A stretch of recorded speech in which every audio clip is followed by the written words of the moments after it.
Bien, cher ami, bonsoir. Je m'appelle Georges Mouria Prégassin. C'est pour cela, donc, on met Mouria pour aller plus vite.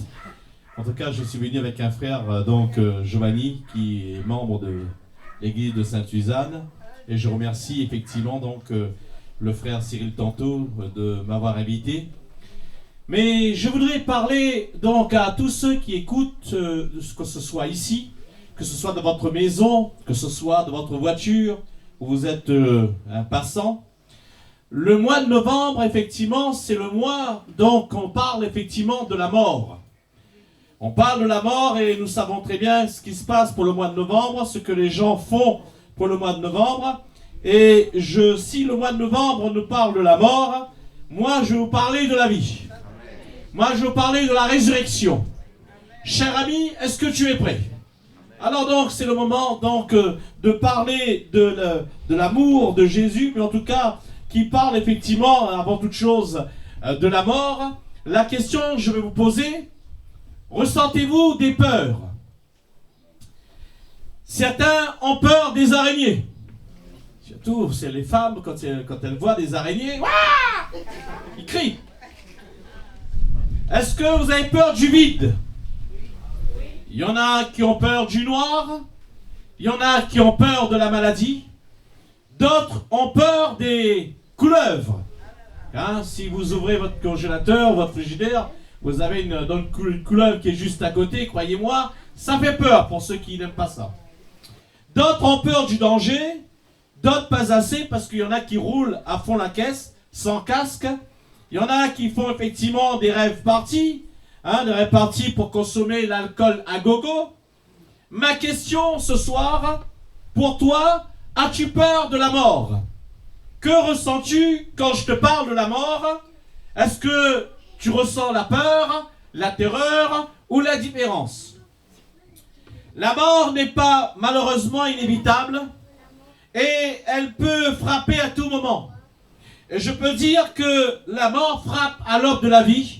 Parfois, l'enfant qui est dans le sein de la mère est frappé par la mort. Comme aussi dans la vieillesse, il y en a les plus chanceux, c'est 85, 90 ans. Dieu n'a jamais voulu que l'homme doit affronter la mort. Mais il faudrait quand même y penser. Quel est ton avis sur la mort? Peut-être est-ce une question, tu dis mais ça je remets à plus tard, et tu es indifférent, tu dis j'ai le temps. Une chose qui est sûre, on n'est pas maître de notre vie.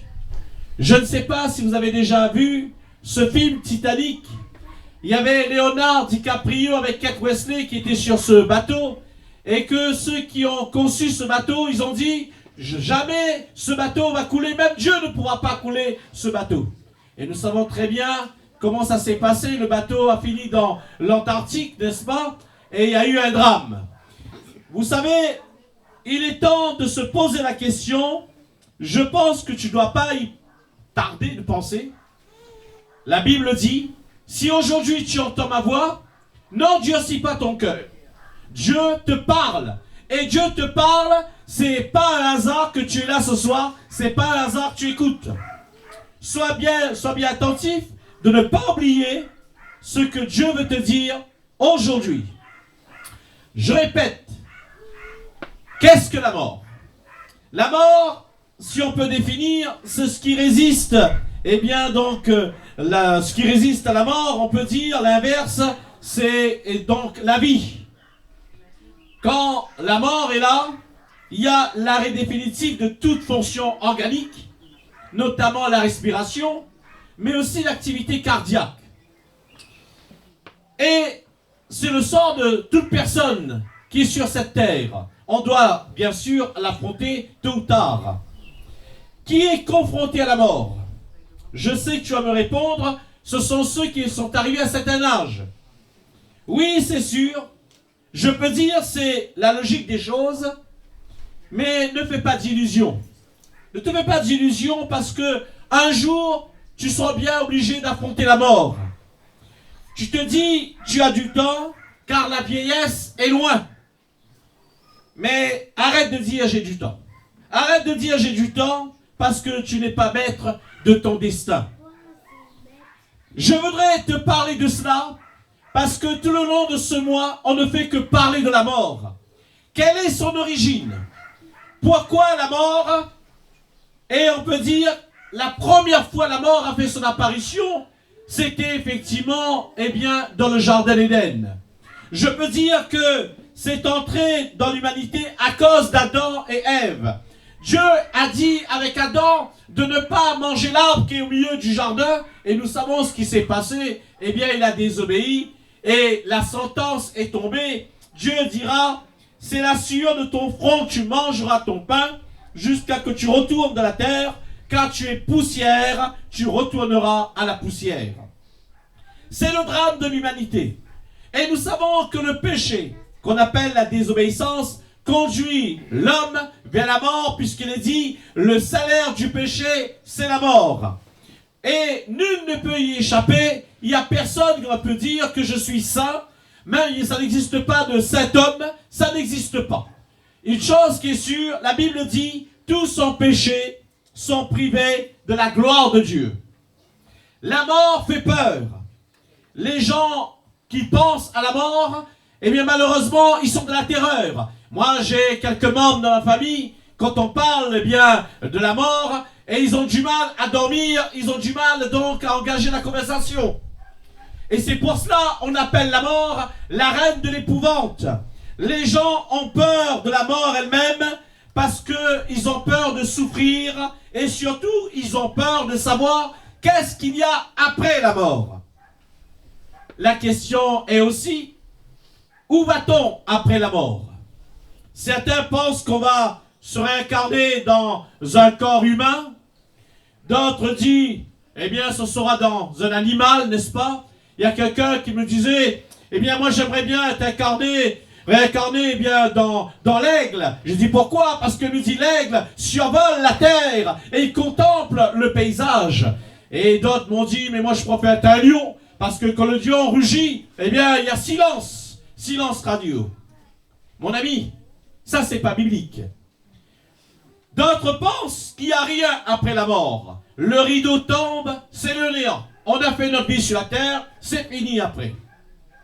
D'autres pensent qu'il y a un séjour, il y a un temps dans un endroit qu'on appelle le purgatoire. C'est une période d'attente où on expie bien sûr nos péchés. Ça c'est ce que les autres disent, mais là aussi, eh bien, pour moi, ce n'est pas biblique.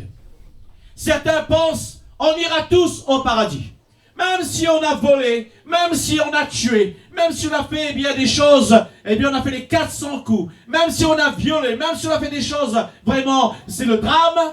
Dieu est bon, Dieu est obligé d'ouvrir le ciel pour nous, donc on ira tous au paradis. Et comme cet homme, Michel Polnareff, il a chanté cela, et tout le monde fredonne. Mais mon ami, ça c'est pas biblique.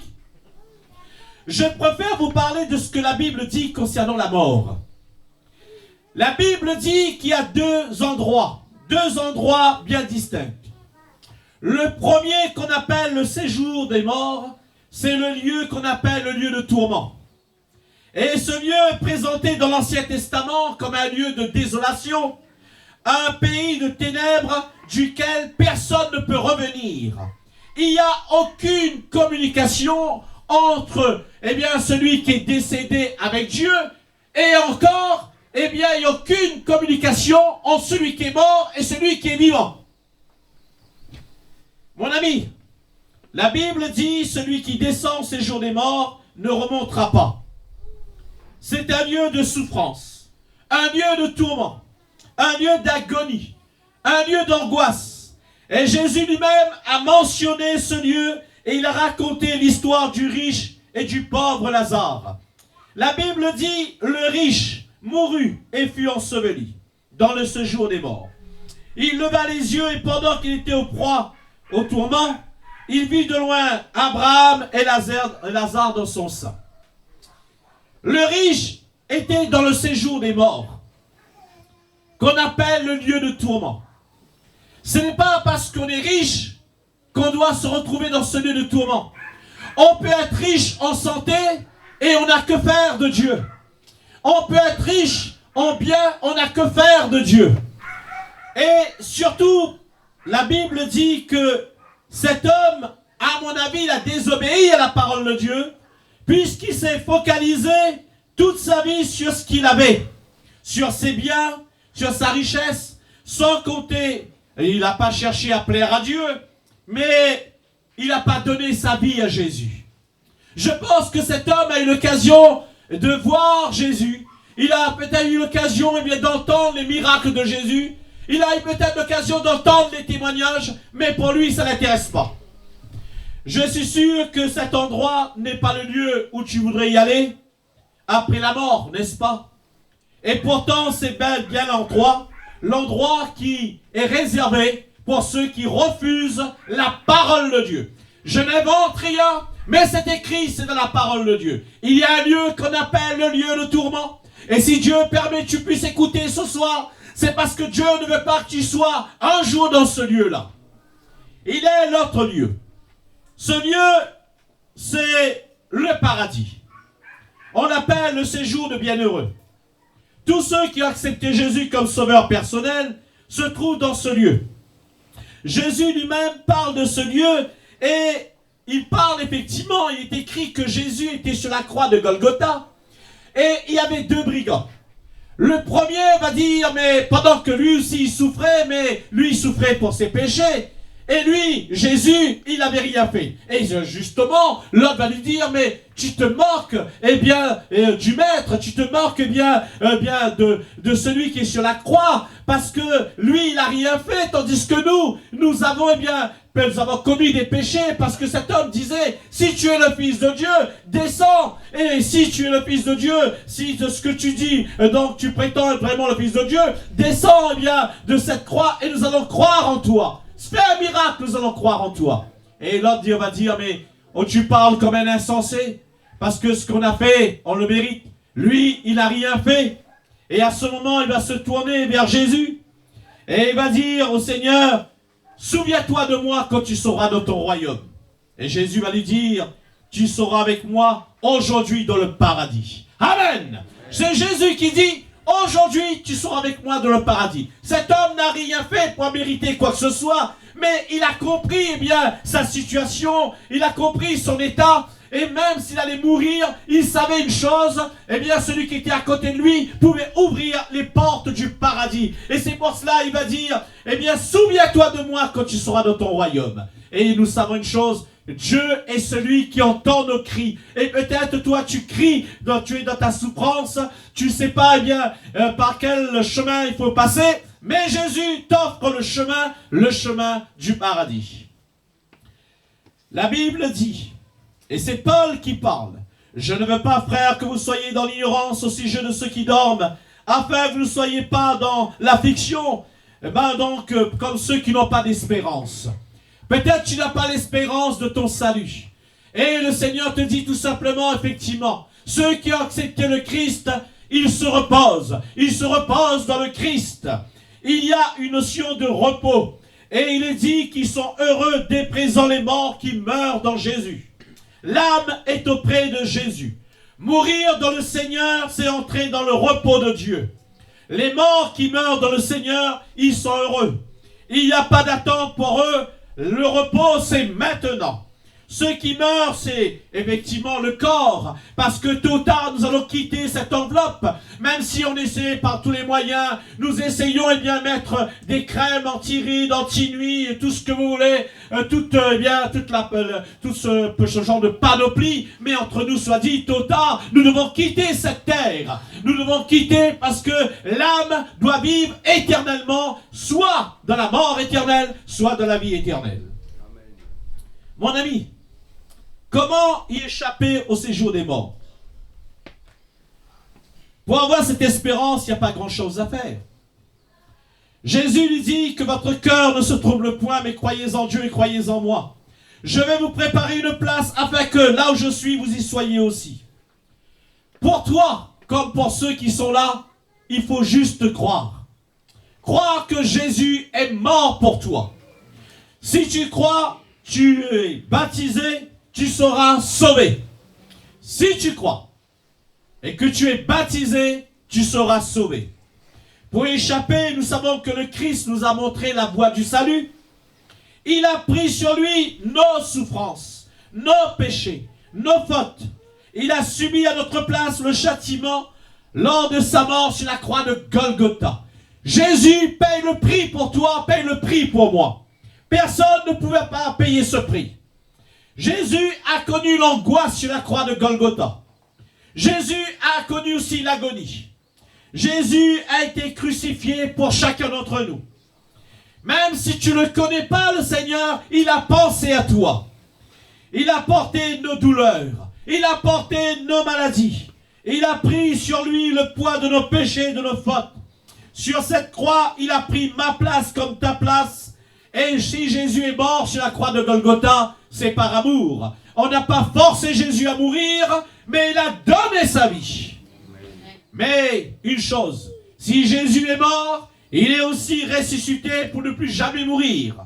La Bible dit, et c'est lui-même qui proclame le Seigneur, « Je suis la résurrection et la vie. » Il a vaincu la mort. La mort n'a plus aucun pouvoir. Jésus est venu pour détruire les œuvres du diable. Le diable fait tellement de dégâts dans la vie des uns et des autres, mais Jésus, sur la croix de Golgotha, il est venu pour détruire ses œuvres mauvaises. Ne craignons plus la mort, tout ce qui gravite autour de la mort, ne craignez plus cela, parce que le monde, il y a le monde des ténèbres, il y a aussi les choses occultes.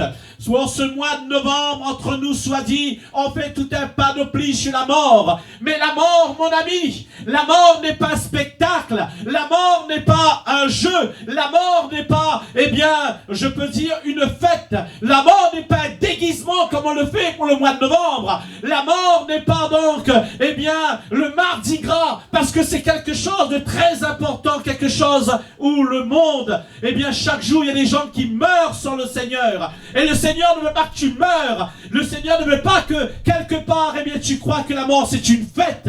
Mais la mort est en défaite parce que Christ est ressuscité. Amen. Je veux te dire quelque chose.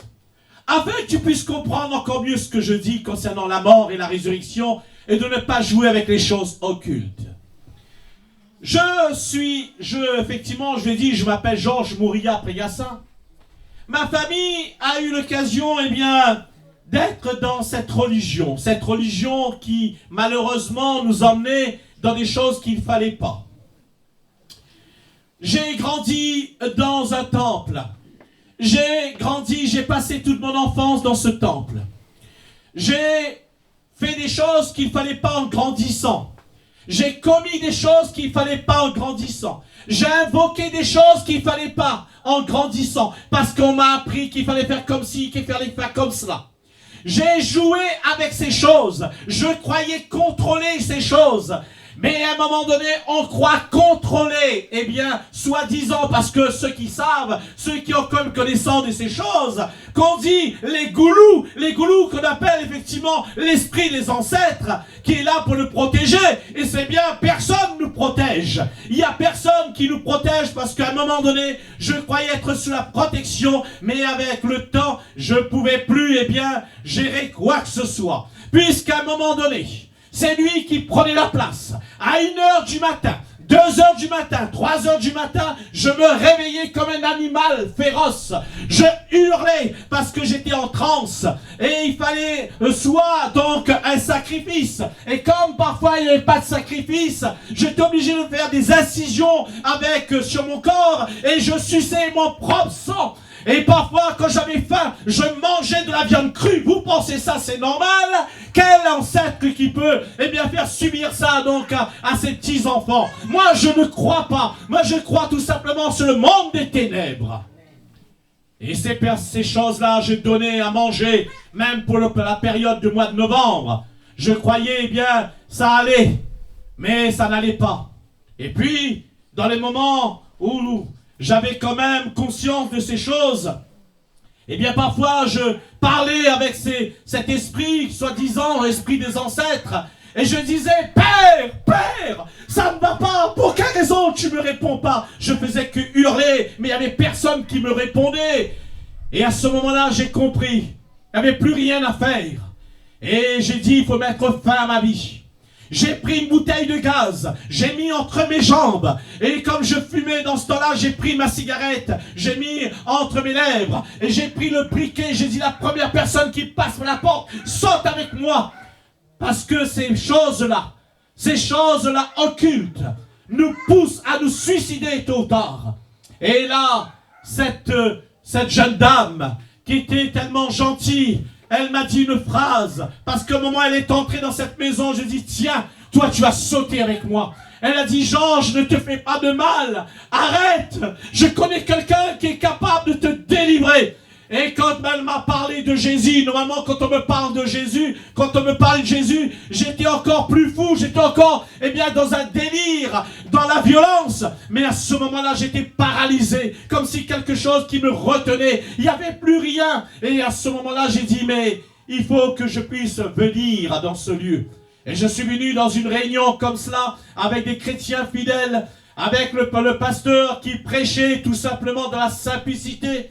Il parlait de Jésus-Christ, et pendant qu'il parlait de Jésus, j'étais sur cette chaise, je gigotais. Et à ce moment-là, c'était l'horreur. C'était au 157 rue Général de Gaulle. Cette soirée, c'était la soirée des ténèbres. Divers témoignages peuvent vous témoigner ce qui s'est passé. Il y avait vraiment les ténèbres et la lumière. Il y avait cette bagarre. Il y a la puissance des ténèbres et la puissance de la lumière. Mais je peux te dire, ce n'est pas l'esprit des ancêtres qui m'a délivré. Ce n'est pas, cette religion qui m'a délivré. Aucune religion m'a délivré. Mais c'est le nom de Jésus qui m'a délivré. C'est lui qui m'a délivré. Et c'est pour cela que je te parle de la vie. Je te parle de la résurrection. Parce qu'à ce moment-là, la vie est entrée en moi. Si la mort était en moi, la vie est entrée en moi. Georges, le Georges ancien a été crucifié. Et c'est devenu le Georges nouveau ressuscité en Jésus-Christ.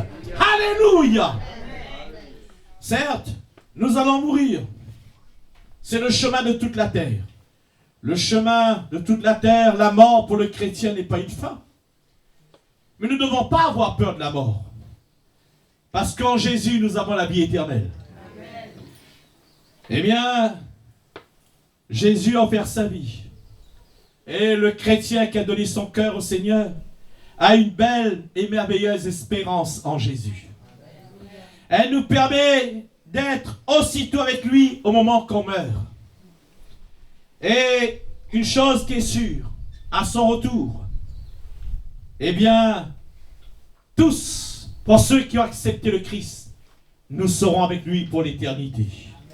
Et la Bible affirme que ceux qui croient en lui ne connaîtront plus la condamnation, puisqu'il est dit, il n'y a plus de condamnation pour ceux qui sont en Jésus-Christ.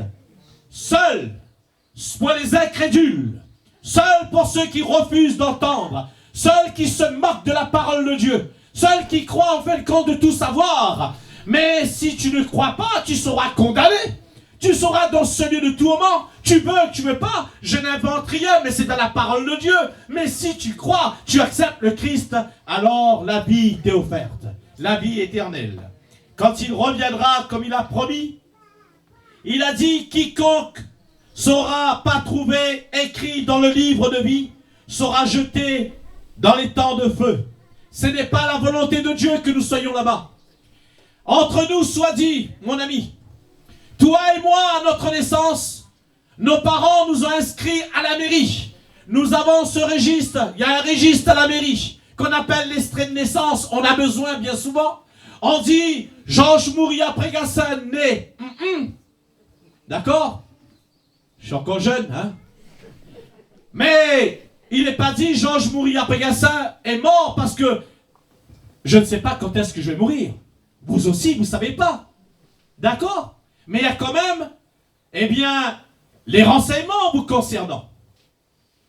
Dans le ciel, la Bible parle du livre de vie. C'est Jésus même qui parle de ce livre. Ton nom est-il inscrit dans le livre de vie? Le livre qui est dans le ciel. Si ton nom n'est pas inscrit, alors il faudra quand même y penser. Parce que si ton nom n'est pas inscrit, ne crois pas, cette histoire, on ira tous au paradis. Parce que tu vas rester à la porte du paradis, mais tu n'entreras pas. La cité céleste est réservée pour ceux qui appartiennent à Jésus. Donc, le nom est inscrit dans le livre de vie. Alors, pour échapper au tourment, à la souffrance, notre nom doit être inscrit.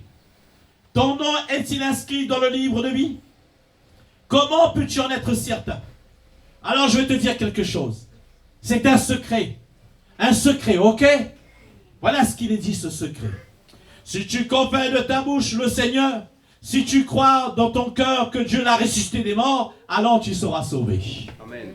Si ce soir tu confesses Jésus-Christ, Jésus-Christ, Seigneur, le Fils de Dieu, si tu crois dans ton cœur que Dieu l'a ressuscité des morts, alors tu seras sauvé. Voilà ce secret. Maintenant, c'est plus un secret, c'est dévoilé. Crois en Jésus-Christ et à son œuvre à la croix. Tu dois te repentir ce soir. Tu dois reconnaître ce que tu es. Moi, je ne sais pas quelle est ta vie, mais c'est ta conscience qui te juge. Alors ce soir, arrête d'emmener une vie de débauche. Arrête de vivre comme tu veux, comme tu désires. Arrête d'être têtu. Cesse d'être incrédule. Mais une chose, ce soir, Dieu te dit, repens-toi. Repentir, c'est faire demi-tour. Avant, on faisait les 400 coups. On faisait des choses qu'il ne fallait pas. Et Dieu était dans la tristesse de nous voir comme cela. Mais au moment qu'on se repent, on fait demi-tour. On ne veut plus ces choses-là. Je ne veux plus cette vie d'adultère. Je ne veux plus cette vie de voleur. Je ne veux plus cette vie de violence. Et j'en passe. Je fais demi-tour et je me tourne vers le Christ. Je me repens de mes péchés. Et à ce moment-là, il est juste et bon pour nous les pardonner. Alléluia. Mon ami, ce soir, le ciel est à toi. Le ciel est à toi. Encore mieux, Jésus est à toi. Si tu veux Jésus dans ta vie. Maintenant, c'est à toi d'en décider. C'est pas à moi de dire, allez, vas-y, vas-y, vas-y. Je ne force personne. Tu es jeune. Tu vas me dire, mais je suis encore jeune. Mais je peux donner ma vie à Jésus. Je suis encore jeune. Ta jeunesse, Dieu n'a que faire. Il est éternel. Tu dis, mais moi j'ai de l'argent. Ton argent, Dieu n'a que faire. Il dit, l'or et l'argent m'appartiennent. Mon ami, qu'est-ce que tu vas offrir au Seigneur? Tu vas offrir au Seigneur quoi? Un animal? Oh là là, les animaux de la terre lui appartiennent. On n'a rien à offrir au Seigneur. Quoi? Tes mérites? Tes mérites qui est mal géré? Qu'est-ce que tu vas offrir au Seigneur? Il n'y a rien à offrir. Puisque la croix, il est dit, tout est accompli. Dans le tout est accompli, eh bien je prends cela. Je crois dans tout est accompli, il n'y a plus rien à faire, il n'y a pas d'effort, et j'accepte le Seigneur, et c'est comme ça que je suis sauvé. Nous allons prier quelques-uns.